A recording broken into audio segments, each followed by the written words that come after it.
ናስተልን ክብራን ተመልካቾቻችን እንደምን አረፈዳችሁ ዞትር ቅዳሜ በሰዓት የሚቀርብላችሁ የኢትዮ ሊግ ፕሮግራማችን አሁን ይጀምራል። ሰላማዊ ደጀንና ማንደፍሮ ታደሰ ከናንተ ጋራ እስከ 7 ድረስ ቆይታን እናደርግ ይሆናል። በዛሬ ፕሮግራሞቻችን የተለያዩ ጉዳዮችን እያነሳን እንወያያለን። ዋና ቀዳሚ የምናደርገው ግን የኢትዮጵያ ብሔራዊ ቡድን ነው። የኢትዮጵያ ብሔራዊ ቡድን አጠቃላይ ዝግጅቱ ምን ይመስላል የሚልም አንድ ፕሮግራም አለን። እሱን ወደ እናንተ እናደርሳለን። የ10 ቁጥር ለባሹን አሰግድ ተስፋዬንም የምናስታውስበት አንድ ፕሮግራም ይኖረናል። ከዛ ውጪ የሴቶች ፕሪሚየር ሊግ ተጠናቋል። የፕሪሚየር ሊግ መጠናቀቅን ተመልክቶ አሰልጣኞች የሰጡት አስተያየት አለ። እሱንም እንዳስሳለን። አሰልጣኝ ሰውነት ቢሻው የወጣቶችን የሚያሰለጥበት ታዳጊ ወጣቶችን ለስፖርቱ መሰረት ናቸውና እነሱን የሚያሰለጥንበት አንድ የራሱ ማሰልጠኛ ማዕከል አለው። ያንን በተመለከተም አንድ ፕሮግራም ይኖረናል። አብራችሁ እንድትቆዩ ከወዲሁ እንጋብዛለን። ሰላም እንዴት ነሽ? እንደምን አረፈድክ? የኢትዮጵያ ብሔራዊ ቡድን ላይ ሰሞኑን በተለይ ባንክ ሜዳ ላይ በጣም በተደጋጋሚ ተመላልሰሻልና አጠቃላይ ዝግጅቱንም አይተሻልና የኢትዮጵያ ብሔራዊ ቡድን ደግሞ ነገ በጣም ወሳኝ ጨዋታ አለውና እስቲ አጠቃላይ ስለ ዝግጅቱ እንዳሰው። እንግዲህ የኢትዮጵያ ብሔራዊ ቡድን ላለፉት 15 ቀናት ነው ልምምድ ሲያደርግ የነበረው። በተለይ በአዲስ አበባም ሐዋሳ ላይም እንዲሁም የወዳጅነት ጨዋታዎችንም ለማድረግ የሞከረበትን ነገር ማንሳት እንችላለን። አሸናፊ በቀለ በአጠቃላይ ጠራቸው የተባሉት ተጫዋቾችን ስንመለከት 30 ይደርሳሉ። እንግዲህ በአዲስ አበባ ስቴዲየም አመች ባለመሆኑ ምክንያት በጉዳት የተቀነሰውን ታደለ መንገሻን ጨምረው ማለት ነው 30 የሚደርሱ ተጫዋቾችን ከውጪ ከግብጽ 2 ተጫዋቾችን አካተው እንግዲህ ልምምዳቸውን ሲያደርጉ ነበር። በመጨረሻ ቀን የተገኘውበት የባንክ ሜዳ ልምምድ በተለይ ደግሞ ተጫዋቾቹን የመጨረሻ ቅንጅት እንዲያሳዩ ያስቻለ ነበር ማለት እንችላለንና ከዚህ ጋር ተያይዞ እንግዲህ የተሻለ ነገር ቅንጅት ለመፍጠር የሞከሩበት እንዲሁም ደግሞ ከፋሲል ከነማ እግር ኳስ ክለብ ጋር የወዳጅነት ጨዋታ የሚያደርጉበት ነበር። በነገራችን ላይ ማንደፍሮ ይህንን ጨዋታ ከማድረጋቸው በፊት ከሰዓት በፊት የነበረው ፕሮግራማቸው ላይ ከጋና ብሔራዊ ቡድን ጨዋታዎችን ለመመልከት የጣሩበትን መንገድ ሲያጫውተው የነበረ አሰልጣኝ አሸናፊ በቀለና ያንን ከተመለከቱ በኋላ ምን ላይ ይገኛሉ እነኚህ ተጫዋቾች በምን መንገድ ነው ወደ ጨዋታ ቢገቡ ማስተካከል የሚችሉት የሚለውን ነገር ተመልክተዋል። ስለዚህ ምናልባት የነገውን ጨዋታ ውጤት የሚገኝበት ያው ሽንፈት የማይስተናገድበት እንደሚሆን ሁሉም የተናገሩት ነገር ነው። እንግዲህ የኢትዮጵያ ብሔራዊ ቡድን አሁን ልምምዱን ከጀመረ ከ2 ሳምንት ቢያስቆጥርም በኢትዮጵያ ፕሪሚየር ሊግ ላይ አሉ የተባሉ ተጫዋቾች በየክለቡ ተጽዕኖ ፈጣሪ የተባሉ ተጫዋቾች ሁሉ እዚህ ብሔራዊ ቡድን ውስጥ ተካተዋል። ስለዚህ የአሸናፊ በቀለ በኢትዮጵያ ብሔራዊ ቡድን ውስጥ ምናልባት ያልተካተቱ የሚባሉ በጣም ጥቂት ተጫዋቾች ሊኖሩ ይችላሉ። ግን አብዛኞቹ ስም ያላቸው በተለይ በፕሪሚየር ሊጉ ኮከብ ጎል አስቆጣሪዎቹ ሰላዲንና ጌታነህ ብሔራዊ ቡድን ውስጥ አሉ። እንደገና ሌላ ደግሞ ጎል አስቆጣሪ በግብጽ ሊግ ላይ ኡመዱክሪ ተካቷል። ይሄ ደግሞ ለኢትዮጵያ ብሔራዊ ቡድን በጣም መልካም የሚባል ዜና ነው። ከዛ ውጪ ግን በብሔራዊ ቡድን ደረጃ አሁን ዋና የኢትዮጵያ ብሔራዊ ቡድን ቁልፍ ችግር ተደርጎ የሚቆጠረው ለአመታት የዚህ የአማካይ ክፍሉ ነው። የአማካይ ክፍሉ ሁልጊዜ ብልጫ ይወሰድበታል። የአማካይ ክፍሉ ሲበለጥ ብሔራዊ ቡድኑ አጥቂዎቹ ኳስ ስለማያገኙ ወደ ኋላ እየተመለሱ አማካዩን ለማገዝ በሚያደርጉት ጥረት ራሳቸው አጥቂ ቦታ ላይ ሲደርሱ ደክሞ ይታያሉ። ስለዚህ ይህንን ለማገዝ ሽመልስ በቀለ ቁልፍ ሚና ይኖረዋል ተብሎ ነው የሚጠበቀው። በተለይ ደግሞ ጌታነህን ስትወስጂ፣ ኡመድን ስትወስጂ፣ ሽመልስን ሰላዲን ስትወስጂ በ31ኛው የአፍሪካ ዋንጫ ኢትዮጵያ ለአፍሪካ ዋንጫ ከ31 ዓመት በኋላ ስታልፍ የነበሩ ልጆች ናቸው። ስለዚህ እነሱን ለማናበብ ብዙ ችግር የሚፈጥር አይመስለኝም። በተከላካይ ቦታ ላይ ነው። አሁን በተከላካይ ቦታ ላይ ቁልፍ የሚባሉ ያን ጊዜ የነበሩ ተጫዋቾች አሁን አዳዲስ ተጫዋቾች ናቸው አሉ። ምናልባት ሰላዲን በርጌቾና አስቻለው ታመነ በክለብም ስለሚተዋወቁ ላያስቸግር ይችላል። አሁን ሙጂብ ቃሲም ነው። ሙጂብ ቃሲም የአዳማ ተከላካይ ነው። ሙጂብ ቃሲም ከነሱ ጋር ለማዋሃድ የቅንጅት ስራ አሰልጣኙ ይሰራሉ ብዬ ነው ተስፋ ማድረግ። እንግዲህ ወደ ኋላ ላይ ፕሮግራሙ ላይ የምንከታተለው ነው የሚሆነው። በእርግጥ የቅንጅቱን ነገር ማለት ነው በሁለት ተከፍሎ የመጨረሻ ልምምዳቸውን ባደረጉበት ቀን በነገራችን ላይ 22 ተጫዋቾችን ነው ወደ ጋና ይዘው ያቀኑት አሰልጣኝ አሸናፊ በቀለ። ከዚህ ጨዋታ በኋላ ቡድኑ ላይ ልምድ ማግኘት ያለባቸው ልጆች አሉ። በተለይ ደግሞ የቻን አፍሪካ ዋንጫ ማጣሪያ በቀጣይ ከጅቡቲ ጋር የደርሶ መልስ ጨዋታቸውን ያደርጋሉ። ከዚህ በኋላ ደግሞ እስከ መጋቢት 2010 በኢትዮጵያ ድረስ የአፍሪካ ዋንጫ ማጣሪያ ጨዋታ ይደረጋል። አይደረግም። ነገር ግን በብሔራዊ ቡድኑ አሁን የተቀነሱ 5 የሚደርሱ ተጫዋቾችንም ጨምሮ በብሔራዊ ቡድኑ አሁን የብሔራዊ ቡድን አባል እንደሆኑ እንዲቆዩ ታስቧልና ከዚህ ጋር ተያይዞ 22 ተጫዋቾችን ወደ ቦታው ይዘው አቅንተዋልና እነኚህን 22 ተጫዋቾች በሁለት ከፍለው ነበረ ልምምዱን ሲያደርጉ የነበሩና ምናልባት እንደው አሰላለፉ ላይ ይኖራሉ ተብለው የሚጠበቁትን ግምቶች ላስቀምጥ። እንዳልከው በተከላካይ መስመር ላይ ጀማል ጣሳው የመጀመሪያ ቋሚ ተሰላፊ ሆኖ ይገባል በግብ ጠባቂ። ስዩም ተስፋዬ ግምት ነው ግን እንግዲህ ወደ 100 የቀረበ ግምት ነው ልንለው እንችላለን። ስዩም ተስፋዬ፣ አንተነህ ተስፋዬ፣ ሙጂብ ቃሲምና አስቻለው ታመነ ተከላካይ መስመር ላይ ምክንያቱም ምናልባት ዘጌት ብሎም በመቀላቀሉ እንዲሁም ደግሞ አሸናፊ በቀለ ከሚመርጡት የመከላከል ስልት ጋር ሳላዲን በርጌቾ እንግዲህ በተጠባባቂ ወንበር ላይ ምን መለከተው ይመስለኛል። ሙሉ አለም መስፍንና ጋቶች ፓኖ ከተከላካይ መስመር ቀጥሎ 4-2 ይሆነና ከዛ አዲስ ግዳይ ሽመልስ በቀለና ኡመዱ ኩሪ ደግሞ ሶስቱን መስመር ይዛሉ ማለት ነው። ጌታነህ ከበደ በፊት ለፊት አንድ አጥቂ ይኖራል ተብሎ ነው የሚታሰበው። እንግዲህ አሸናፊ በቀለ በመጨረሻ ቀን ልምምዳቸውም ላይ የነበረው አሰላለፍ ላይ ምናልባት አንተነህ ተስፋዬና ሳላዲን በርጌቾ ካልተቀያየሩ በስተቀር አንዱ ቡድን ይሄኛው 11ን ይመስላል የሚል አስተያየትም ስለሰጡ ማለት ነው እንደዚህ አይነት አሰላለፍ ይኖራቸዋል ተብሎ ነው የሚታሰበው። ከዛ ውጭ እንግዲህ የጋና ብሔራዊ ቡድን ቀላል የሚባል ቡድን አይደለም። ሁሉም የክለቡ አባላት የተስማሙበት ጉዳይም ነው። እንደውም ሰሞኑን ፐልስ.com የሚባል የጋና አንድ ድህረ ገጽ ያስነበበው ነገር ነበረ። የኢትዮጵያን በፍጹም ሊቋቋሙን አይችሉም የሚል አስተያየት ሰጥቷል አሳማጃን። እንግዲህ አሁን በዩናይትድ አረብ ኤምሬት እየተጫወተ ነው የሚገኘው ዋና ካፒቴናቸውም አንበላቸውም ነው። ከዚህ ጋር ተያይዞ እነሱም እያደረጉት ያሉ ዝግጅት ኢትዮጵያውያን የመጀመሪያው ውጤት 3 ነጥብ ማግኘት አላማቸው እንደሆነ ነው የተነገረው። በነገራችን ላይ ያለ ቦነስ ነው የሚጫወቱትና በጣም እንደ ትልቅ የሀገር ውስጥ ሚዲያዎች ያነሱት ነው የሚገኘው። በተለይ የጋና ብሔራዊ ቡድን ከዚህ በፊትም እንደምናውቀው ገንዘብ ይፈልጋሉ በብሔራዊ ቡድን ሲጫወቱና አብዛኛዎቹ ከኢትዮጵያ ብሔራዊ ቡድን ጋር የምናደርገውን ጨዋታ ግን ያለ ቦነስ ነው የምንጫወተው ብለዋል። ስለዚህ ለአፍሪካ ዋንጫው የሚሰጡት ግምት ትልቅ እንደሆነ የሚያሳዩበት እንደሆነ ነው የሚታሰበው። ከዛ ውጪ የኢትዮጵያ ብሔራዊ ቡድን በነገራችን ላይ ወደ ጋና ሲያቀና ከብሔራዊ ቡድኑ ውጪ እንግዲህ የቴክኒክ አባላት ነው የሚባሉት ወደ 11 የሚደርሱ የቴክኒክ አባላት ከብሔራዊ ቡድን ከዋና አሰልጣኝ ምክትል አሰልጣኞቹን የግብ ጠባቂ አሰልጣኝ ወጌሻ እንዲሁም ዶክተርን አካቶ ማለት ነው። ነገር ግን እንደደረሱ ያረፉበት የኑዳ ሆቴል እንዲቀየር አድርገዋል። ምክንያቱ ደግሞ የኤር ኮንዲሽኒንግ አይሰራም።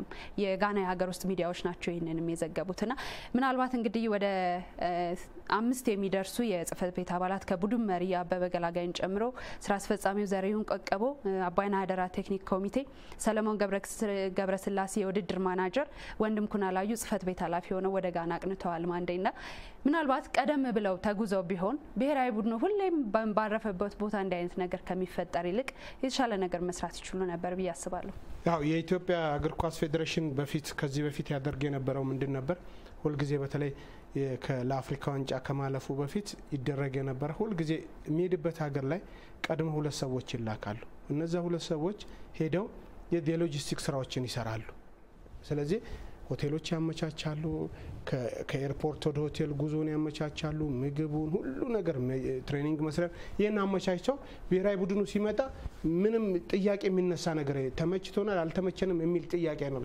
ምናልባት ይሄ ሁሉ ክሩ ከሄደ አንደኛ ቀድሞ ቢሄዱ 2 ሰዎች ቀድሞ ቢሄዱ ተገቢ ነበር። እነዛ ሰዎች ቀድሞ ብዙ የሚያመቻቿቸው ነገሮች ነበሩ ብዬ አስባለሁና እሱ ባለመገጹ ያሰልጣኙንና የምክትል አሰልጣኙን ፎቶ ይዞ ነው የወጣው። በነገራችን ላይ ሆቴል እየጠበቁ የሚያሳይ ማለት ነው። ያው ስለዚህ አጠቃላይ ያለውን ነገር እንግዲህ ከዛ የቡድን መሪውን አቶ አበበ ገላጋይን በስልክ መስመራችን አስገብተን ምንድን ነው የገጠመው እንዲስ ማድረግ ያልተቻለበት ምክንያት ምን እንደሆነ እንዲያብራሩልን እሳቸውን በቀጥታ ስልክ የምናስገባ ይሆናል። ነገር ግን አጠቃላይ ብሔራዊ ቡድን ዝግጅት ምን ይመስላል፣ የብሔራዊ ቡድኑ በተለይ አፍሪካ ዋንጫ ስለ ጋናስ ምንድን ያላቸው መረጃ ይሄን የተመለከተ አንድ ፕሮግራም ሰላማዊት ደጀን ያዘጋጀችው አለ። እሱን ተከታትለን ተመልሰን እንገናኛለን።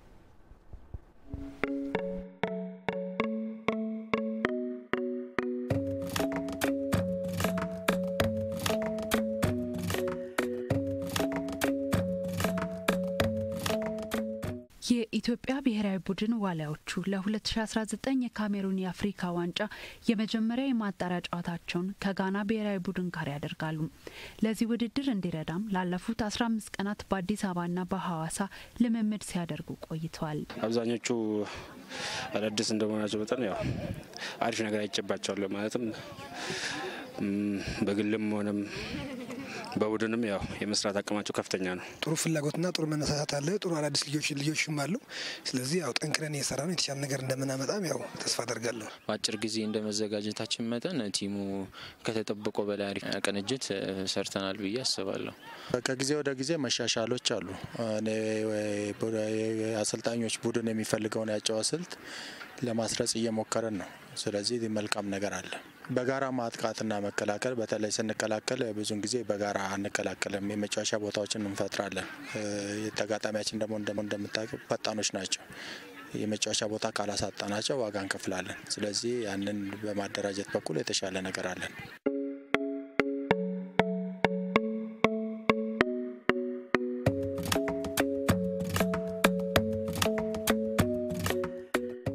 ሰላሳ ተጫዋቾችን በመጥራት ልምምድ ሲሰሩ የነበሩት ዋሊያዎቹ ከኡጋንዳ ብሔራዊ ቡድን ጋር ካደረጉት የኢንተርናሽናል የወዳጅነት ጨዋታ በተጨማሪ የመጨረሻ ልምምዳቸውን በባንክ ሜዳ ከሰሩ በኋላ ከፋሲል ከነማ እግር ኳስ ክለብ ጋር በሁለት የተለየ ቡድን ጨዋታ አካሂዷል። በመጀመሪያ አጋማሽ አቤል ማሞ፣ አዲሱ ተስፋዬ በቀለ፣ አንተነ ተስፋዬ፣ አብዱልከሪም መሐመድ፣ ብሩክ አልቦሬ፣ ጋዲሳ መብራቴ፣ ሽመክት ጉግሳ፣ አብዱራህማን ሙባረክና ሳላዲን ሰይድ በተሰለፉበት ቡድን ፋሲልን 3-0 ሲረቱ በርካታ ቋሚ ተሰላፊ ተጫዋቾች የተገኙበት ሌላኛው ቡድን ጀማል ጣሳው፣ ስዩም ተስፋዬ፣ ሳላዲን በርጌቾ፣ ሙጅብ ቃሲም፣ አስቻለው ታመነ፣ ሙሉ አለም መስፍን፣ ካቶች ፓኖም፣ አዲስ ግዳይ፣ ሽመልስ በቀለ፣ ኡመድ ኡኩሪና ጌታነህ ከበደ ተገኝተውበታል። ናሽናል ቲሙ ያለው ስብስብ ጥሩ ነው። የጨዋታ የኳስ ቅብብላቸው የጨዋታ ፍሰቱም በጣም ጥሩ ነው። ከረፍት በኋላ ቡድኑ የተደራጀ ቡድን ነው። ምንም ጎል ባያገባም ያላቸው ኳሊቲ ጥሩ ነው። በየዲፓርትመንቱ የተሟላ ቡድን ነው ብዬ ነው የምወስደው። የተከላካይ ክፍሉ ጠንካራ የተከላካይ ክፍል አለ። ሚድፊልደሩም ኳስ አደራጅቶ መጫወት የሚችል ነው። የአጥቂ ክፍሉም ጥሩ ልጆች ናቸው። ጥሩ ኳሊቲ ያላቸው ናቸው። እንግዲህ እነዚህ እንደ ቲም ጥሩ ነገር ያመጣሉ ብዬ አስባለሁ። ተክለ ማርያም ሻንቆ፣ አሜ መሐመድ፣ ኤፍሬም አሻሞ፣ አህመድ ረሽድና አወት ገብረ ሚካኤል ከቡድኑ የተቀነሱ 5 ተጫዋቾች ናቸው።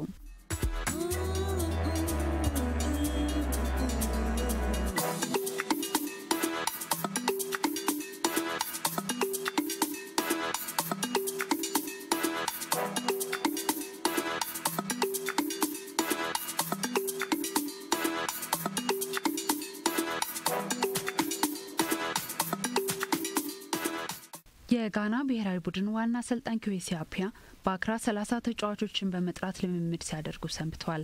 ከ30 ተጫዋቾች 7ቱ በሀገር ውስጥ ሊግ የሚጫወቱ ሲሆኑ አፒያ ታዳጊዎችን የመጠቀም ፍላጎት እንዳላቸው ገልጸዋል። ያው የጋና ቲም እንደምናውቀው በጣም ትልቅ ቲም ነው አፍሪካ ላይ። ይህን እኛም እናውቃለን። ሰሞኑን በቪዲዮም የነሱን ጨዋታዎች ቁጭ ብለን ተከታትለናቸዋል። ምን ጠንካራ ጎን ምን ደካማ ጎን እንዳላቸው በቪዲዮም ቁጭ ብለን ያየነው ነገር ነው። እኛ የራሳችን የሆነ ጠንካራ ጎን አለን። ያው ደካማ ጎናቸውንም ተጠቅመን የራሳችን የሆነ ነገር ፈጥረን የተሻለ ውጤት ይዘን እንመጣለን። ያው ጋና ማሸነፍ እንደሚቻል አሁን ከሴሚ ፋይናል ላይ ከኮት ዲቫር የተጫወቱ ጠዋት ስናይ ነበር። እሱን ሁሉ ጊዜ ደጋግመን አሁንም የቀሩ ጨዋታዎች አሉ። ጋና ምን እንደሚመስልና እንዴት እንደሆነ ከልጆቻችን ጋር በደንብ አድርገን የተወያየንበት ነው። ያም ጥሩ ነገር ይመስለኛል። እሱ ጥሩ ጎን ነው ብዬ ነው የማስበውና እሱ ላይ ጠንክረን እየሰራን እንገኛለን። የተቃራኒ ቡድን ጨዋታዎች 1-3-4 ፊልሞችን አይተናል። ጠንካራ ጎናቸውን ለመረዳት ሞክረናል። ስለዚህ ያንን ለመዝጋት ምን ማድረግ አለብን? ኳስ እናጣ ምንድነው የምናደርገው? ኳስ እናገኝ ምንድነው ማድረግ ያለብን? በዚህ ዙሪያ ላይ ነው ያንን ለማየት ነው። ዛሬም ምን ያህል ጥሩ አድርገዋል በሚል ነው በ30 ደቂቃ ያህል እይታ ለማድረግ የሞከር ነው። ስለዚህ በዛ እንቅስቃሴ ከሞላ ጎደል ጥሩ ነገር አለ። የጋና ብሔራዊ ቡድንና የስዋንሲ ሲቲ አጥቂ አንድሪያዩ ለሀገር ውስጥ የመገናኛ ብዙኃን ለአፍሪካ ዋንጫው የመጀመሪያ ጨዋታ 3 ነጥብ ማግኘት አላማቸው መሆኑን ተናግረዋል። think about the African Cup of Nations, that's Ethiopia here. We want only but 3 points and we are going to work towards that. የኢትዮጵያ ብሔራዊ ቡድን እዚህ ነው ያለው። ስለ አፍሪካ ዋንጫው እያሰብን ነው። የመጀመሪያውን 3 ነጥብ ማግኘት አለብን። ከዛ በኋላ ደግሞ በሩሲያ ዓለም ዋንጫ ስለሚኖሩን ማጣሪያዎች እናስባለን።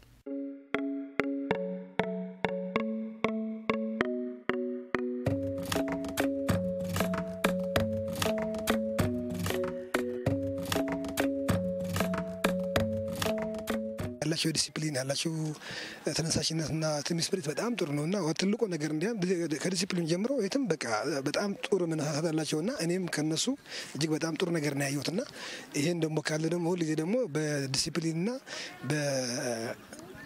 ህብረት የተገነባ ማንኛውም ዩኒቲ ደግሞ ምን ጊዜም ረጅም ጉዞ መሄድ ይችላል ብዬ ነው የማስበውና ትልቅ ነገር ነው ያላቸውና በጣም ጥሩ ነገር አይቻለሁ። እግር ኳስ የህብረት ጨዋታ ነው። የቡድን ህብረት መተሳሰብ ከሌለበት የትም መድረስ አይቻልም። የኛም ቡድን ለየት ከሚያደርገው በተናጠል ደረጃ ከተጋጣሚያችን ጋር በንጽጽር አንዳንድ በታይ ልዩነታችን እጅግ ሰፊ ነው። ያንን ለማድረግ ደግሞ መግባባት፣ መዋሃድ፣ መተሳሰብን ይፈልጋል። ያንን ነገር እንግዲህ አቅማችን በፈቀደ መሰረት እዚህ ቡድን ውስጥ ፈጥረናል ብለን እናምናለን። አሁን ዝግጅት ከጀመርንበት ጀምሮ እስካሁን ድረስ ሁሉም ተጫዋቾች በሙሉ ጤንነት ላይ ነው የሚገኙት። ቲሙ በአጠቃላይ መንፈሱ በሙሉ በጣም ጥሩ ነው ያለው።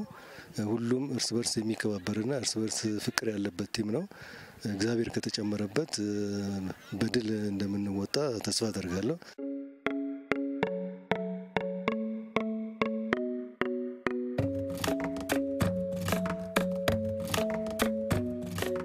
ቋሚ አሰላለፍ ውስጥ መግባት ከቻልኩኝ ካላህ ጋር ጥሩ ነገር ሰርቼ እወጣለሁ ብዬ አስባለሁ። ከሜዳ ውጭ እንደሆነ መጠን ቀላል ውድድር አይጠብቀንም። ያው ጥሩ ነገር ይዘን ለመመለስ የራሳችን ያው ጠንካራ ነገር ይዘን እሱን ነው ማለትም ሞር በሱ ለተናግረን ምን መስራት እንዳለበት ያው ከሜዳ ውጭ እንደሆነ ለምን ቀላል ውድድር አይደለም። ጋና ትንሽ ቲም አይደለም፣ ትልቅ ቲም ነውና እዛ በሜዳቸው የምናደርገው ውድድር ያው ጥሩ ነገር ይዘን እንመጣለን ብዬ አስባለሁ። በግሌ ደግሞ ያው ጥሩ ነገር ለመስራት ነው እንግዲህ ማስበው። ጥሩ ተወዳዳሪ መሆን አንደኛው ነው። የተሻለ የተጫወተ ቡድን አሸናፊ ይሆናል። ስለዚህ የምንሄደው ውጤት ይዘን ለማምጣት ነው። ተጋጣሚያችንም አሸንፈው ውጤት ለማምጣት ነው የሚሄደው። የመጫወቻ ቦታው የነሱ ነው። ደጋፊ አለ። የተለያዩ ተጽዕኖዎች ሊኖሩ ይችላሉ። ያንን ሁሉ ተቋቁመን ውጤት ለማምጣት የሚቻለንን ሁሉ እንሰራለን። ከጋና ሴራሊዮንና ኬንያ ጋር በምድብ 6 የሚገኘው የኢትዮጵያ ብሔራዊ ቡድን የመጀመሪያ የማጣሪያ ጨዋታውን በጋና ኩማሲ እሁድ ከሰዓት በኋላ ያደርጋል።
ጋና ጉዱ ፈላን የሚባል እውነት ነው። እነሱም እንደዛ እያሉ ነው የሚገኙት። በነገራችን ላይ የሰጡት አስተያየትም በጣም በቀጥታ የሚያያዘው ከዚህ ጋር ነው። አንድሪያዮም ማሳማጃንም ካፒቴን አምበልና ምክትል አምበሎቹ ማለት ነው በፍጹም የኢትዮጵያን ብሔራዊ ቡድን ውጤቱን ማግኘት አለብን የሚል አቋም ይዘው ነው ያለው። ከዛ በኋላ እንግዲህ ወደ ሜክሲኮና ወደ አሜሪካ በመሄድ ደግሞ የወዳጅነት ጨዋታዎችን ያደርጋሉ። ከዛ በኋላ ነው ስለ ሩሲያ ዓለም ዋንጫ ማጣሪያ ማሰብ የምንጀምረው የሚል አስተያየት ሰጥቷልና ይህ ነጥብ ደግሞ ምናልባት የአፍሪካ ዋንጫ የመጀመሪያ ጨዋታ እንደመሆኑ የማጣሪያ ጨዋታ እንደመሆኑ ለሁለቱም ብሔራዊ ቡድን ትልቅ መልስ ያለው ነው። በነገራችን ላይ እንግዲህ ሴራሊዮን ከኬንያ ደግሞ ዛሬ ያደርጋሉ በዛው ምድብ የሚገኙ ቡድኖች ማለት ነው። እንግዲህ የአጠቃላይ የኢትዮጵያ ብሔራዊ ቡድን ከትላንት በስቲያ ኩማሲ ገብቷል። ያንን በተመለከተ የቡድን መሪው አቶ አበበ ገላጋይ በቀጥታ ስልክ መስመራችን ላይ ይገኛሉና ከእሳቸው ጋር ቆይታ የምናደርግ ነው። ጤና ይስጥልኝ አቶ አበበ።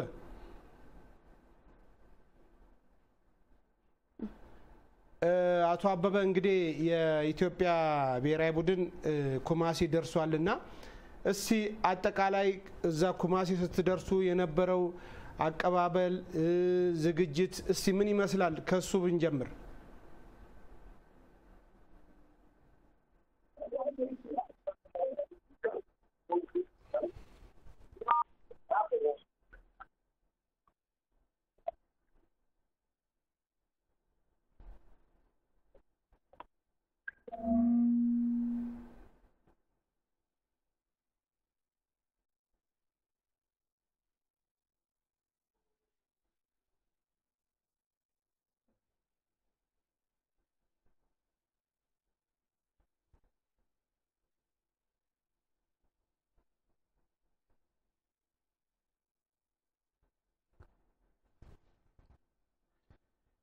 የስልክ መስመራችን ተቋርጧል ነው የሚሉኝ ባለሙያዎቹ። ምናልባት አቶ አበበ በቀጥታ ስልክ መስመራችን ላይ እንዳገኘን የምናስገባቸው ነው የሚሆነው። በአጠቃላይ የኢትዮጵያ ብሔራዊ ቡድን እዛ ከደረሰ ጀምሮ እንግዲህ ልምምዶችን እንዳደረገ መረጃዎች አሉ። ከዛ በተጨማሪ ምናልባትም ከጋና እግር ኳስ ፌዴሬሽን ጋር አንድ ስምምነት እንደነበራቸውም አቶ አበበን ወደ ስቱዲዮ ከመግባቴ በፊት በስልክ አግኝቻቸው ነበርና ስምምነት ነበራቸው። በስምምነቱ መሰረት ሁለቱም የጋና ብሔራዊ ቡድን አዲስ አበባ ላይ ሲመጣ ይሄ ባለ 5 ኮከብ ሆቴል ለመያዝ እነሱም እዛ ሲሄዱ እንደዚህ ለመያዝ ተስማምተው ነበርና ግን እዛ የዚህ አይነት ነገር እንዳልገጠማቸው ነው አቶ አበበ የነገሩን። ስለዚህ ያው እንግዲህ የዚህ የስነ ልቦና ጦርነቱ ከኤርፖርት ነው የሚጀምረው። በተለይ ምዕራብ አፍሪካዎች በዚህ ይታወቃሉ። ስለዚህ አሁን ምዕራብ አፍሪካዎች ምንም ያደርጉ እነዚህን ችግሮች ተቋቁሞ እነዚህን ችግሮች በጣም ከባዱ የሚሆነው ዳኝነትን አለመቋቋም ነው። በአጋጣሚ ሆኖ ደግሞ የዳኝነት ችግር እንዳይፈጠር አሁን ሱፐር ስፖርት ይህን ጨዋታ በቀጥታ ያስተላልፋል። ስለሚያስተላልፍ ብዙ ለዓለም ሕዝብ ፊፋም የሚያየው ነገር ስለሆነ በሱ ስጋት ሳይሆን ቡድኑንም ይሄ ስነ ልቦና ጦርነቱን ሁሉንም ማሸነፍ የሚቻለው ሜዳ ውስጥ ነው።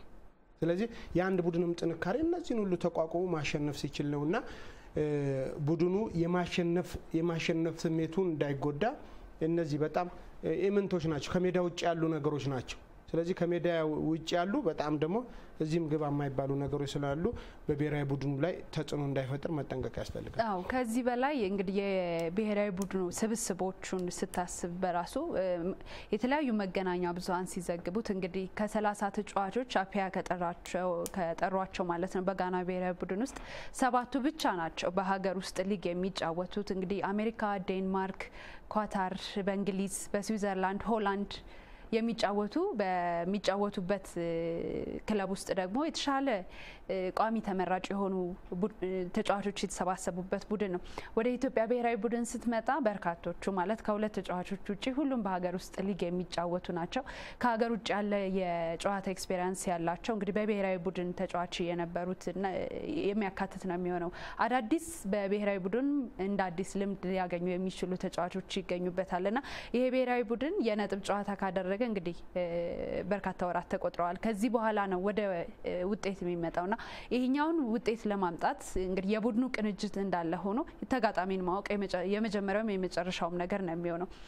ፊት ለፊት መስመር ላይ የምትመለከታቸው የጋና ብሔራዊ ቡድን አጥቂዎች ደግሞ አይደለም ለእግር ኳስ ተጫዋች ለበርካታ የስፖርት ቤተሰብ በጣም ግልጽ የሆኑና ያላቸው ብቃት የሚታወቅ እንግዳ ያልሆኑ ናቸው። ስለዚህ ይህንን ለይቶ አሰልጣኙም እንዲሁም ተጫዋቾቹም በሜዳ ውስጥ በሚያደርጉት ነገር ውስጥ ለውጥ መፍጠር የሚችሉበት መንገድ ይኖራል ብዬ ነው የማስበው። ምክንያቱም አሰልጣኝ አሸናፊ በቀለ ፕሮግራሙም ላይ እንደተከታተል ነው በተለይ የማጥቃት እንቅስቃሴያችን መልካም የሚባል ነው፣ የመከላከል እንቅስቃሴያችን ግን ከጊዜ ወደ ጊዜ ተስተካክሏል የሚል አስተያየት ሰጥቶ ነበር። እንግዲህ ከኡጋንዳ ብሔራዊ ቡድን ጋር በነበረ የወዳጅነት ጨዋታ ላይ ጎል ማስቆጠር አልቻለም ነበረ።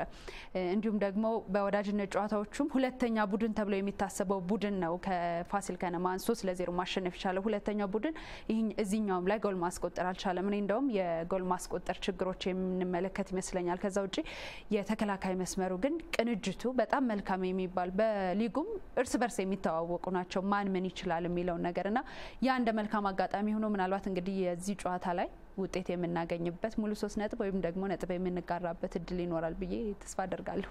ያው በተለይ አሁን ለንተን በተለይ ላፒያ በጣም ስጋት የሚሆነው ነገር ምንድነው? እነዚህ አብዛኞቹ እነዚህ ፕሮፌሽናል ተጫዋቾች ረፍት ላይ ናቸው ሁሉም ሊጎች ስላለቁ። ስለዚህ ከውድድር ስትመጪና ከረፍት ላይ ስትመጪ ልዩነቱ በጣም ሰፊ ነው። ስለዚህ ያንንም ለማካካስ ይመስለኛል ከቤኒን ጋር የወዳጅነት ጨዋታ አድርጓል። ከዛ በተጨማሪ ከዚህ ጨዋታ በኋላ አሜሪካና ሜክሲኮ ይሄዳሉ። ስለዚህ ያንን የማች ፊትነሳቸው ወይም ደግሞ የጨዋታ ብቃታቸውን ለመጨመር አሰልጣኙ ያቀዱት ጉዳይ ሊሆን ይችላል። ግን ለኢትዮጵያ ብሔራዊ ቡድን ደግሞ ትልቁ ነገር ምንድነው? ውድድር ላይ ነው ያሉት። የኢትዮጵያ ብሔራዊ ቡድን ፕሪሚየር ሊግ አልተቋረጠም።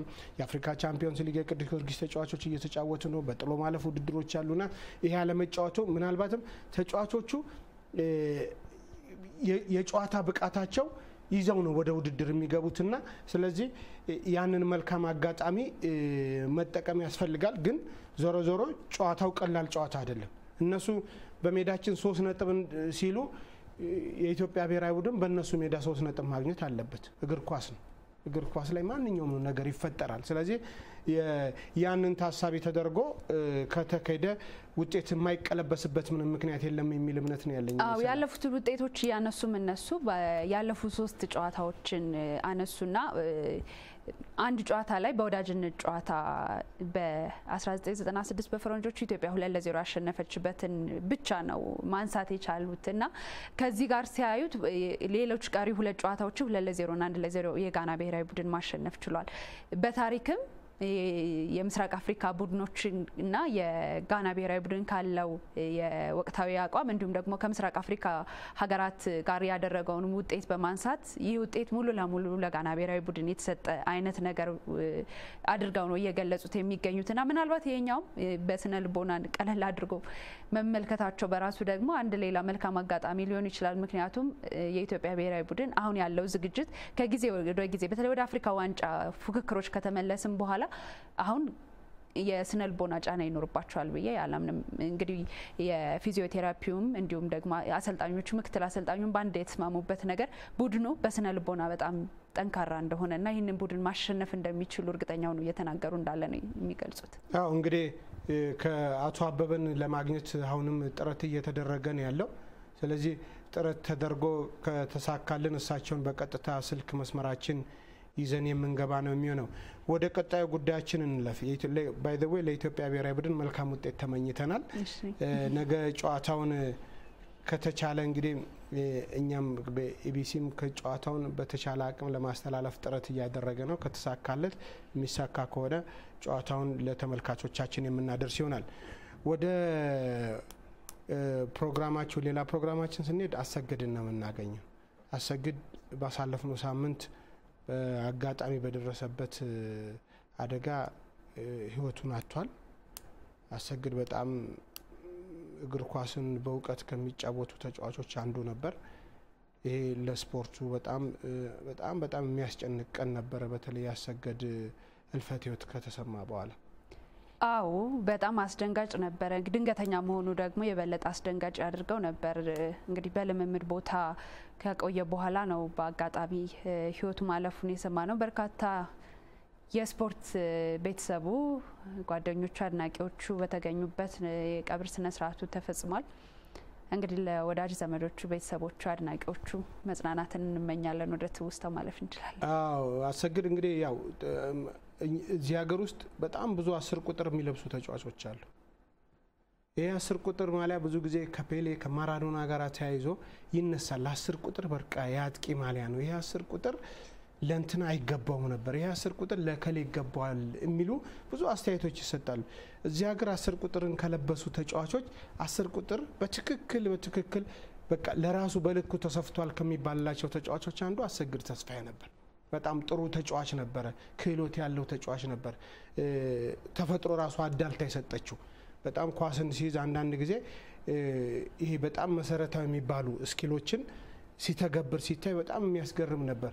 አንዳንዴ ተጫዋቾች ኮንትሮል ማድረግ አጥቂ ሆኖ ኮንትሮል ማድረግ የማይችሉ ብዙ ተጫዋቾች በመታይበት ጊዜ አሰግድ ጋር ኳሶች ሲደርሱ ይሄ ኳስ ተነፈሰ እንደሚያሰኝ አይነት ብቃት የነበረው ተጫዋች ነበር። ግን በነገራችን ላይ ትናንትና የአንድ ፕሮግራም ቃለ መጠይቅ ከቀድሞ የኢትዮጵያ መድን ተጫዋችና የቅርብ ጓደኛው ያሰግድ ተስፋ የቅርብ ጓደኛ ጌቱ መልካ ጋር ቆይታ ነበረኝና ምናልባት በወቅቱ እንደዚህ የፕሮፌሽናል የሆነ እከሌ በዚህ ቦታ ላይ ተብሎ የማሰለፍና ያንን ሰው በዛ ቦታ ላይ የማሳደግ ነገር ቢኖር አሰግድ ተስፋዬ ከጨራሽ አጥቂነቱ ውጪ አሁን ሽመልስ በቀለ በሚሰለፍበት ቦታ ማለት ነው ከአጥቂ ጀርባ ሆኖ ኳስን በማመቻቸት ምናልባት እዛ ቦታ ላይ ከአጥቂነቱ በላይ የተሳካ ጊዜ ያሳልፋል የሚል ቢያስባለው የሚል አስተያየት ሰጥቶ ነበርና አሉ ከሚባሉ አማካዮች የተሻለ አማካይ መሆን የሚችል ሁሉም ቦታ ልናደርገው የምንችል በጣም ቨርሳታይል የሆነ ተጫዋች ነበር። ነገር ግን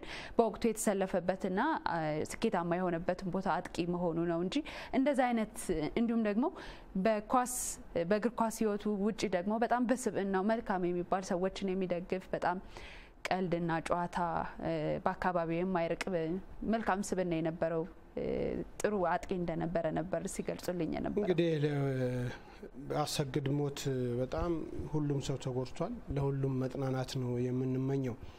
ይህንን በተመለከተ ሙሉጌታ ክፍሌ አንድ ያዘጋጀው ፕሮግራም አለ። እሱን ፕሮግራም ተከታትለን ተመልሰን እንገናኝ።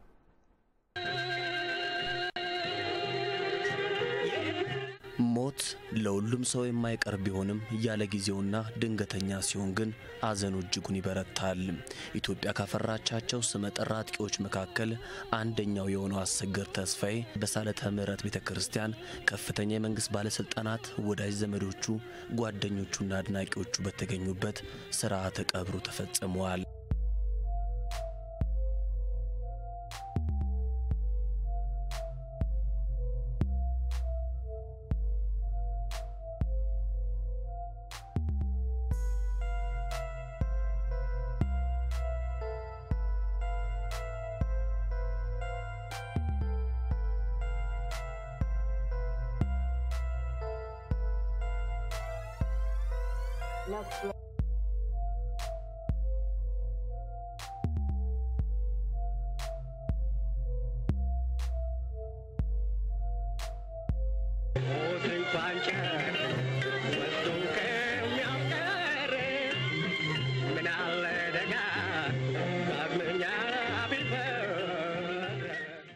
በ1962 በድሬዳዋ ከተማ በልዩ ስሙ ደቻቱ በሚባል ቦታ የተወለደው ውጤታማው የፊት መስመር ተጫዋች አሰግድ ተስፋዬ ከልጅነቱ ጀምሮ ነው እግር ኳስ መጫወት የጀመረው። በክለብ ደረጃም ለድሬዳዋ ኮካኮላ ቡድን ለመጀመሪያ ጊዜ ተሰልፎ ተጫውቷል። ከ1977 እስከ 1993 በቅዱስ ጊዮርጊስ፣ በኢትዮጵያ ቡናና በኢትዮጵያ መድን በአጥቂነት 16 ዓመታት በመጫወት ትልቅ ዝናን አትርፏል። በኢትዮጵያ ደረጃና በምስራቅ አፍሪካ ከፍ ሲልም በአፍሪካ ደረጃ የአገሩን ስም በማስጠራት ትልቅ ግልጋሎትን አበርክቷል። وليد متابع وليد صلاح الدين هيفوت من اثنين فات فعلا من اثنين بلعبه واحده اتخطفت خطر نمره 12 شنافي بيجاشو والهجمه مرتده بينيه ومساحه خاليه وخطر وباليمين تاني برافو نمره 7 ابراهيم سعيد ومحمد شرف وخطر وبالعرض وجول. لسه بقول لحضراتكم انها منتهى الخطوره. بقول لحضراتكم منتهى الخطوره.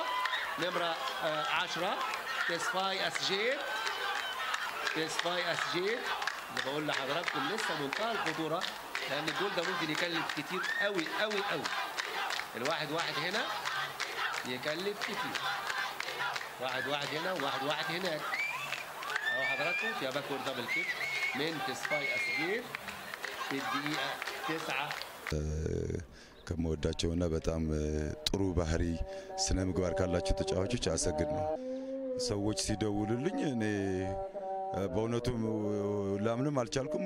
እንዲሁ ያለቀስኩ ነው ሆስፒታል የደረስኩት። ላምንም አልቻልኩም። ምክንያቱም አሰግድ ከ5 ቀን በፊት ተገናኝተን አውርተን የተለያየ ነውና ልክ ሲነግሩኝ እኔ አላመንኩት። ሆስፒታሉ ስደርስ በቃ ራሴ ዞረብኝ በቃና አሰግድ እድሜው አይደለም ገና አሁን ሀ ብሎ ልጆችን በማሳደግ ልጅ ወልዶ እንደገና ፕሮጀክት ከፍቶ ለሀገሪቱ እግር ኳስ የበኩሉን አስተዋጽኦ ለማድረግ በሚያደርግበት ጊዜ እንዲህ አይነት አጋጣሚ መፈጠሩ ልብ የሚሰብር ነው። እኔ ከልቤ ነው ያዘንኩት። እኔ ሳይሆን ሁሉም የኢትዮጵያ ሕዝብ ነው፣ ግን እኛ ጓደኞችና ወዳጆቹ ደግሞ ለኛ በጣም ትልቅ ሀዘን ነው እንጂ እኔ ፕሮጀክቱ ስከፍትም ብዙ ነገር የተባበረኝ እሱ ነውና ከአሰግድ ጋር ረጅም ጊዜ ጓደኝነት አለን። የኢትዮጵያ መድን ድርጅት አብረን ስንጫወት እንዲሁም የኢትዮጵያ ብሔራዊ ቡድን አብረን ስንጫወት እኔ በአጋጣሚ ነው የመጣሁት። በእውነት ለመገናኘት ሁሉ ፕሮግራም ነበረን ከአሰግድ ጋር።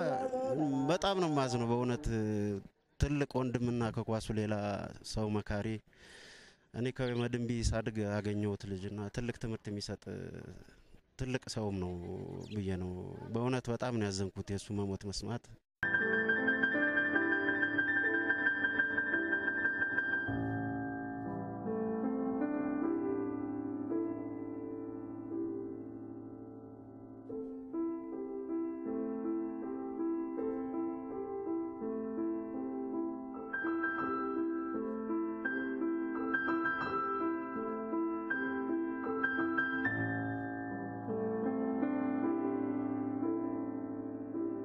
በ47 ዓመቱ ከዚህ ዓለም በሞት ተለየው አሰግድ ተስፋዬ እግር ኳስ መጫወት ከቆመ በኋላም የታዳጊዎች እግር ኳስ አካዳሚ በማቋቋም ከ250 በላይ ህጻናትን በማሰልጠን በተለያዩ የዓለማችን ክፍሎች ይዞ ተጉዟል። አሁንም በመስራት ላይ ይገኝ ነበር።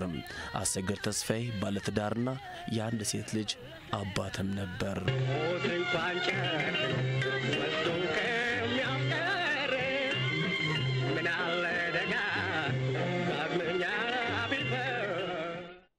ወደ ስቱዲዮ ተመልሰናል። ሌላው ፕሮግራማችን የዚህ የሰውነት ቢሻው ያስገነባው አካዳሚ አለ። የሚያሰለጥናቸው በርካታ ወጣቶች አሉ።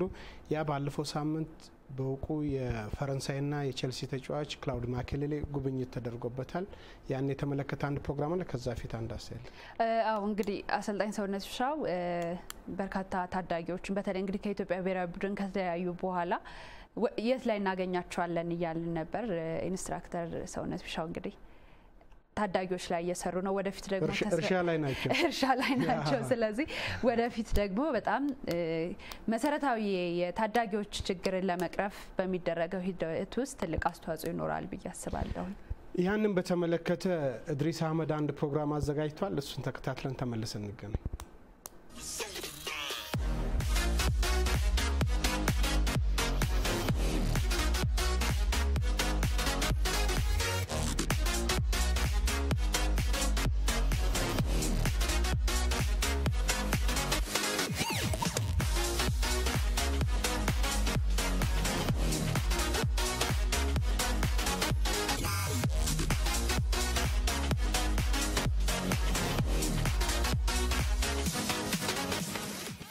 የቀድሞ የኢትዮጵያ ብሔራዊ ቡድን አሰልጣኝ ሰውነት ቢሻው የክለብና የብሔራዊ ቡድን አሰልጣኝነታቸውን በመተው ፊታቸውን ወደ ታዳጊ ወጣቶች ስልጠና ካዞሩ 2 ዓመታት ተቆጠሩ።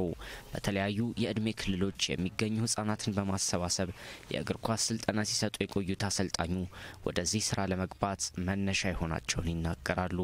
እግር ኳስ እውቀት ነው። እግር ኳስ በፕሪንሲፕል የሚመራ ነገር ነው። ፕሪንሲፕል አለ። በእነዚህ ሁሉ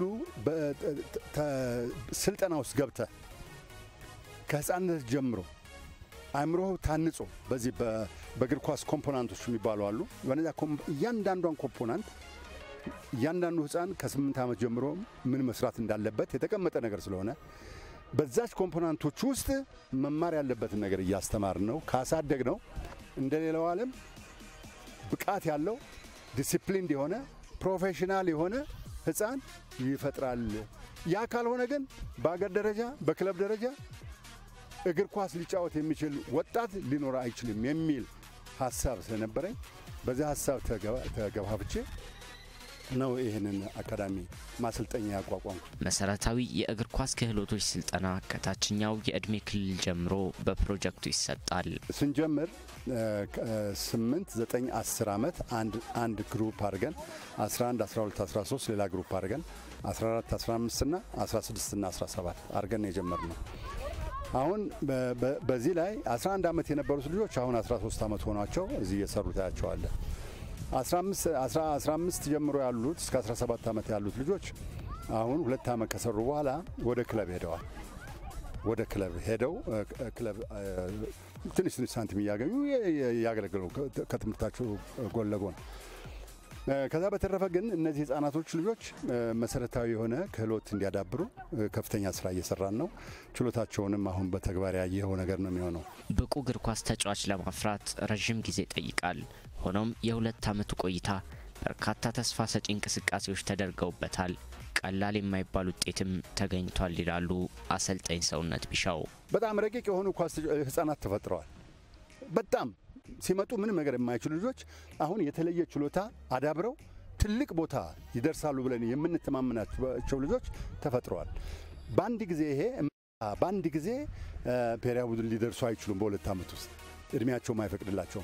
ነገር ግን በክህሎታቸው ላይ ስፔሻሊ ከ13 ዓመት በታች ከ10 ዓመት በታች ክህሎትን ቴክኒክን በደንብ አጣጥመው ማወቅ አለባቸው ተብሎ ስለሚባል ኮንትሮል ፓስን ይችላሉ፣ ድሪብሊንግ አብዶ መስራት ይችላሉ፣ ፓስ ማድረግ ይችላሉ፣ መቀበል ይችላሉ፣ መጫወት ይችላሉ።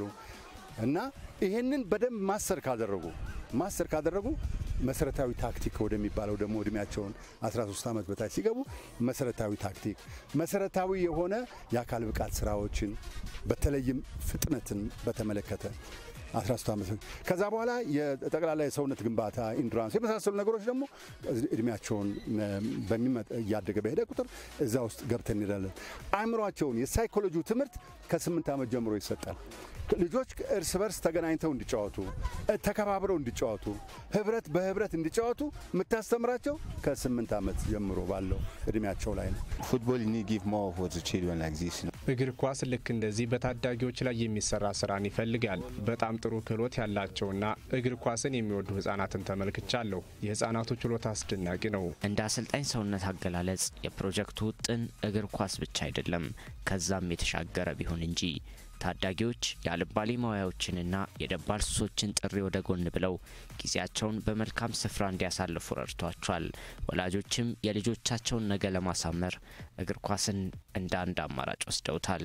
ወላጆች እግር ኳስ ተጫዋች ብቻ እንዲሆኑላቸው ብቻም አይደለም ምኞታቸው፣ ጥሩ ስነ ምግባር ያላቸው ልጆች እንዲሆኑ። አሁን የጫቱ ነገር አለ፣ የሽሻው ነገር አለ፣ የሀሽሹ ነገር አለ። መጥፎ ስነ ምግባር ውስጥ ወጣቱ ይገባል እየተባለ እየተፈራ ነው። ከዛ ነገር ነፃ እንዲሆኑ በቀጥታ ወደዚህ ነው የሚያመጧቸው ልጆቻቸውን። ያ ደግሞ ትልቅ ነገር ነው፣ በጣም ትልቅ ነገር ነው። እዚህ ደክሞ የሄደ ልጅ ወደ ቤቱ ሲሄድ ሻወርን አድርጎ ሰውን በልቶ ያርፋል። ከዛ በኋላ ወደ ጥናቱ ነው የሚሄደው። በትምህርታቸው ጎበዞች እየሆኑ ነው። ወላጆች በጣም ደስተኞች ናቸው፣ ትምህርታቸው ላይ ጎበዞች ናቸው። ሰነፍ ያለባቸው ልጆች ይመጡና እንናገራለን። እኔ ከልጆች ጋር አብረን ውል እንዋዋላለን። አጠናለሁ፣ አታባረኝ፣ አጠናለሁ፣ በዚህ ቃል እንገባባለን። ከዛ ልጆቹ በየጊዜው ትምህርታቸውን ጎበዝ እየሆኑ ስነ ስርዓት እያያዙላቸው ነው። ወላጆቹም ደስተኞች ናቸው ማለት ነው። ኮንትሮል ፓስ ድሪብሊንግ እንማራለን። ሰፈር እያለን እዛ ሆነን ዱርዬ ልንሆን እንችላለን። እዚህ መተን ዲስፕሊን እንማራለን። የታዳጊ ወጣቶች የእግር ኳስ እንቅስቃሴዎች በአዲስ አበባ ተገድቦ መቅረት እንደሌለበትና በሁሉም የሀገሪቱ ክፍሎች ሊስፋፋ እንደሚገባ አሰልጣኙ ጠቁመዋል። በየክልሉ አይደለም በየክፍለ ከተማው እንደዚህ አይነት ነገር ቢቋቋም በሺህ የሚቆጠሩ ብቃት ያላቸው ልጆች ማፍረት ትችላለን። ከዛ ውስጥ ኤሊቶችን ትመርጥና አገርን እንዲወክሉ ታደርጋቸዋል። ያ ሳይሆን ዝም ብሎ ማለፍ፣ ምንም ነገር ሳይሰሩ መሞት ምን ዋጋ አለው?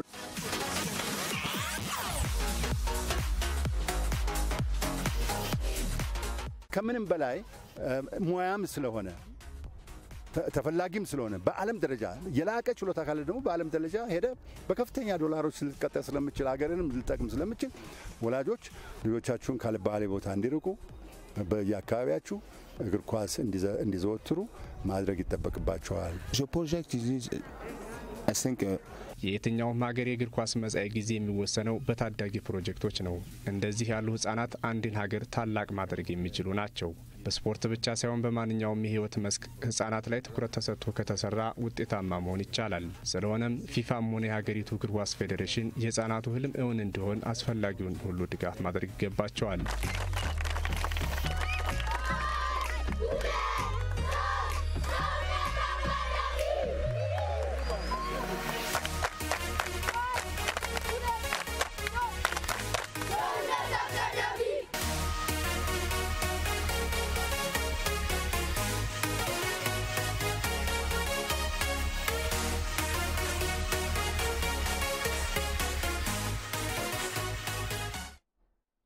የመጨረሻው ዝግጅታችን ላይ ደርሰናል። የኢትዮጵያ ፕሪሚየር ሊግ የሴቶች ከተጠናቀቀ እንግዲህ ወደ አንድ ወር አካባቢ ሆኖታል። ያንን በተመለከተ በተለይ በአጠቃላይ በውድድሩ ዙሪያ ምን ችግር ነበር፣ ምንስ በጎ ነገር ነበር የሚለውን ምነጽዮ ሙሴ ያዘጋጃቸው አንድ ፕሮግራም አለ። እሱ እንዲከታተሉ ተመልካቾቻችን እንጋብዝና ሰላማዊ ደጀና ማንደፍሮ ታደሰ እስካሁን ቆይታ አድርገናል።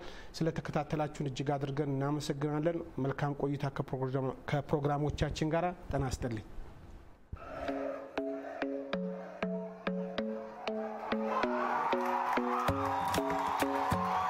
የኢትዮጵያ ሴቶች ፕሪሚየር ሊግ ከተጀመረ 6ኛ ዓመቱን ያስቆጠረ ሲሆን በእነዚህ ዓመታት ውስጥ የተሳታፊ ቁጥሮች ቁጥር የተለያየ ነው። ያም ቢሆን ግን በየጊዜው የክለቦች ቁጥር እየጨመረ ነው የመጣው። ቀድመን እኛ በሴንትራል ወይም ደግሞ በየካ ክፍለ ከተማ ያካበትናቸው ልምዶች ነበሩና ወደዚህ ስንመጣ ደግሞ ብዙዎች አሰልጣኞች ያንን ያካበቱበት ነገሮች የሉም። ውድድሩ የመጀመሪያ ዓመት ላይ ያው 5 ክለብ ነበር፣ ወደ 17 ክለብ ሆነ። እንደገና ደግሞ በዛውም በ17 አንድ 2 ዓመቶች ቀጠላ ወደ 20 ሆነ። ከ3 ዓመት በፊት ነው ጥንካሬውን በደንብ እየነገረን የነበረውና ዞሮ ዞሮ ይሄንን ጥንካሬ ደግሞ እንዴት ማሻሻል አለብን የሚለውን ነገር ነው። ዘንድሮ በአዲስ የውድድር ደንብ የተካሄደው የሴቶች ፕሪሚየር ሊግ ላይ የታዩ ለውጦች እንደነበሩ አሰልጣኞች ይናገራሉ። ለውጦች አሉ። ለውጦች የማይካዱት ናቸው። አንደኛው ለውጦቹ የቲሞች እኩል ደረጃ ላይ መምጣት ነው። እኔ አሁን ዘንድሮ በጣም ደስ ያለኝ ሴቶች ከመሆናቸው አንጻር ጭቃ ውስጥ ገብተው ጉልበት ጨርሰው ውድድሩ አለማለቁ ደስ ብሎኛል። ካላንደሩን የጠበቀ ውድድር አድርገዋል። ያልተቆራረጠ ውድድር ነው። ለልጆቹ ፐርፎርማንስ ለኛም አሁን በቂ ረፍት አለ እና ዝግጅታችንን ቀድመን እንድንጀምር ያደርጋል። አሁንም የቀጣይ እቅዳቸውን ቶሎ ቀድሞ የውድድር ፎርማታቸው ማሳወቅ አለባቸው። ከጠንካራ ጎኑ ስጀምር በጣም ብዙ ውድድር፣ በጣም ብዙ ተጫዋቾች፣ በጣም ብዙ ኮቾች፣ ብዙ ዳኞች ያየንበት ነውና እና ደግሞ በጣም ጠንካራ የነበረ ፉክክር ነው። ደካማ ጎኑን ሳነሳ ደግሞ ያው ትኩረት አለመስጠት እንደ ሴቶች ያው መዝጊያው መክፈቻውም ከ17 ዓመት ብቻ ይሄ ሚዲያ ችግር፣ ተመልካች ማነስ እነዚህን እንደ ችግር አነሳለሁ። በአጠቃላይ ግን ስናየው ከሌላው ጊዜ በተሻለ በጣም ጠንካራና ጥሩ የነበረ ውድድር ነው ብዬ ነው ገልጽ። በተለይ በሴቶች ፕሪሚየር ሊግ ላይ ሁሌም የሚነሳው የብቃት አለመመጣጠን ዘንድሮ ትልቅ ለውጥ አሳይቷል የሚሉ ሀሳቦችም አሉ። በፐርፎርማንስ ደረጃም ብንመለከተው በጣም የተሻለ ነው። ለዚህም ያው ማሳያ ውጤቱ ይመሰክራል። ሁሉ ቡድኖች አሁን በፊት የነበሩ ጋፖች ሁሉ ጠበዋል። ኦልሬዲ ሁሉም የሴት ቡድን ፐርፎርማንሳቸው የተለወጠ ነው ያለው ማለት ነው። በፊት በተቃራኒ ቡድን በረኞች ላይ ከርቀት መተት አስቆጥራለህ ወይም ደግሞ በተቃራኒ ቡድን ዲፌንስ በፍጥነት አልፋቸው ጎል ማግባት ትችላለህ። በተቃራኒ ቡድን ሚድፊልድ እንደፈለክ ትቀባበላለህ። አጥቂዎች ደግሞ ያንተ ዲፌንስ ጋር እንዳይደርሱ በሚገባ ትጠቀማለህ። አሁን ግን ያንን ነገሮችን አታደርገውም። ምክንያቱም በረኞችን በጣም ጠንክሯል። ከርቀት ብትመታ ወይም ደግሞ ልለፍ ብትል ዲፌንሱንም ወይም ደግሞ መሀሉ ላይ ልጫወት ብትል አንዱ ቢሸወድ አንዱ አይሸወድም። ስትራይከሩ ራሱ ደግሞ መልሶ ይከላከላል እና ዞሮ ዞሮ እነዚህ በየቦታ የነገርኩሽ አራቱ ፓርቶች በጣም በተቃራኒ ቡድን በፊት አልተደራጀም ነበር። አሁን ደግሞ በጣም ተደራጅቷል። ላይ ያሉት ቡድኖች ጋር እየተጠጋን ነው ማለት በነበረው ውድድር ቡድኖች በሙሉ የሚፈተኑበት አንዱን ማሸነፍ የሚችልበት በጣም የተሻለው ፉክክር የታየበት ውድድር ነው። ያም የሆነበት ምክንያት በእኔ ግምት ያው መውረድ መውጣት አለ ተብሎ መጀመሪያ በመነገሩ ምክንያት በሚገባ ቡድኖች ተዘጋጅተው ያው ላለመውረድ ውድድሩ ላይ ለመቆየት ጥረት ያደረጉ ስለነበር ነው ከሌላው ጊዜ በተለየ ጠንካራ የሆነ ፉክክር ያየ ነው ማለት ነው። ፕሪሚየር ሊጉ ላይ ክለቦች ከፍተኛ ገንዘብ አውጥተው መሳተፋቸው የሴቶች እግር ኳስ እያደገ እንዲሄድ ከፍተኛ እገዛ እንዳለው ነው የተነሳው። በጣም ብዙ ክለቦች ነበሩ። በጣም በብዙ ሚሊዮን ብር ያፈሳሉ እዚህ ውድድር ላይ። እንዲሁም ከወንዶቹ በተለየ ያው በጣም ፈጣን የሆነ እድገት ነው እየታየ ያለው ሴቶቹ ላይ ማለት ነው። ተጫዋቾች ተጠቃሚዎች ናቸው፣ ኮቾች ተጠቃሚዎች ናቸው። በዛ ውስጥ የሚጫወቱ የሚሰሩ በጣም ብዙ ሰዎች ተጠቃሚ ሆነዋል። በጣም ያደገ የሚፎካከር አሁን እንዳልኩሽ እያደገ የሚሄድ ነገር አይተናል። ይሄ ደግሞ ያው የክለቦች መጠናከር ለብሔራዊ ቡድኑ በጣም የሚጠቅምና ጥሩ የሆነ ውጤት የሚያመጣ ቡድን እንዲኖረን ይረዳል። አሰልጣኞቹ የ2009 የሴቶች ፕሪሚየር ሊግ ጨዋታዎች ላይ ተስፋ ሰጪ አዳዲስ ተጫዋቾች ታይተዋል ይላሉ። ወይኔ ሁሉንም ቡድኖች በደንብ አይቻለው። ዘንድሮ በጣም የተሻሉ ልጆች አሉ፣ በጣም ማለት ነውና በጣም ፕሮሚሲንግ የሆኑ ልጆችም አሉ፣ የሚመጡ ልጆች አሉ፣ የተሻለ ደረጃ አለ እና እርግጠኛ ነኝ ከነዚህ ጠንካራ ብሔራዊ ቡድን በተለይ ለዋናው ብሔራዊ ቡድን የሚመጥኑ ጠንካራ ብሔራዊ ቡድን ማፍራት ይቻላል ብዬ አምናለሁ። የአዳማ ውስጥ የነበሩ ልጆች፣ ሐዋሳ ውስጥ የነበሩ ልጆች፣ አካዳሚ ውስጥ በጣም ብዙ አዳዲስ ፊት ኢትዮጵያ እግር ኳስ ወደፊት ይሄዳል ማለት ነው ብለሽ ተስፋ እንድታረግ የሚያደርጉ በጣም አሪፍ ተጫዋቾችን አይቻለውና ይሄ ውድድር ዋናው አላማውም ይሄን መፍጠር ነውና ያ በዛ መንገድ ፌዴሬሽኑ ስኬታማ ነው ብዬ ነው ማስበው። የሴቶች እግር ኳስ ላይ ለውጥ እንዲመጣ ክለቦች ትኩረት መስጠት እንዳለባቸውም ሀሳባቸውን ሰንዝረዋል። ምናልባት ለወደፊቱ መፎካከሮች ነገሮች አሉ። ውጤት ዛሬ ካላመጣው ነገ አፈርሳለሁ ብሎ በየአሰልጣኞች ወይም በተለያየ ቦታ ታያለ። እኩል ደግሞ ሰማይና ምድር የማየት አለ። ካዮቹ በእርግጠኝነት በትክክለኛነት የኔ ነው ይሄ ክለብ የኔ ነው ብሎ እንኳን የራሳቸው ስራ አስኪያጅ ወይም ቴክኒካል ዳይሬክተር ወይም ደግሞ የራሳቸው ኮሚቴ መጥቶ የሚያዩት 6-7-8 ናቸው።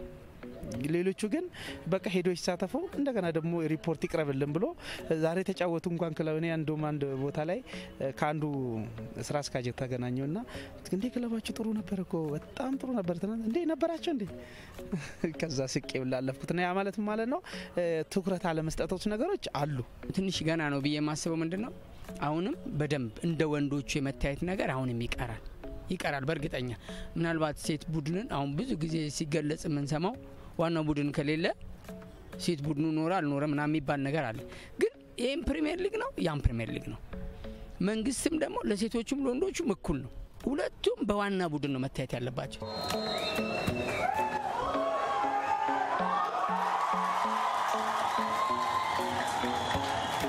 ልክ እንደ ንግድ ባንክ ወይም ደግሞ እንደ ደደቢት ወይም ደግሞ መከላከያ አሁንም ደግሞ እንደ ናዋሳ አይነት ክለቦች መምጣታቸው ሌሎችም ደግሞ ቦርድም ቢሆን ምንም ቢሆን ሴቶችን እንደው ዝም ብሎ ለማሟላ አለ አይደል በነሳቱ በነሳሉ ገብረወልድና እንደገና ደግሞ በአቶ ነተካ በነበሩበት ጊዜ በግዴታ እንዳሳያዙ ያ ግዴታ እንዳለ እስካሁን ድረስ ምንም ምን ያላቅም እየቀጠለ ነው ያለውና ይሄ በተወሰነ አሉ።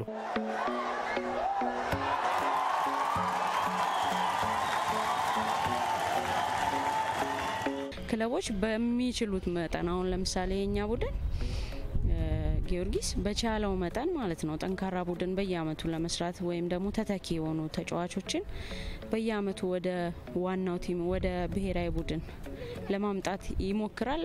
እንግዲህ ባለፉት 4-5 አመታት በየአመቱ አስተዋጽኦ አድርገናል። 17ኑ ለዋናውም ለአንደር 20 በየአመቱ ያው አስተዋጽኦ እናረጋለን። ዋናው እሱ ነውና ዘንድሮም በዛ መንገድ ነው አዲስና በጣም ጠንካራ የሆነ ቡድን ነው የነበረ።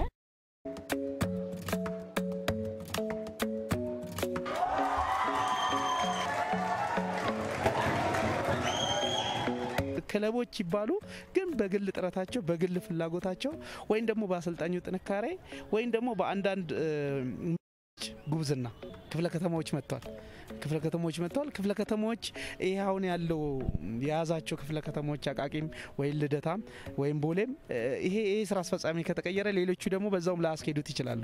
መሰረት የለውም። ስለዚህ አሁን በአንድ ሶስት ይናደብናል ማለት ነው። የ2009 የኢትዮጵያ ሴቶች ፕሪሚየር ሊግ 20 ክለቦች በሁለት ምድብ ተከፍለው ነበር የተካሄደው። በፎርማት ደረጃ እኔ ደስ ብሎኛል።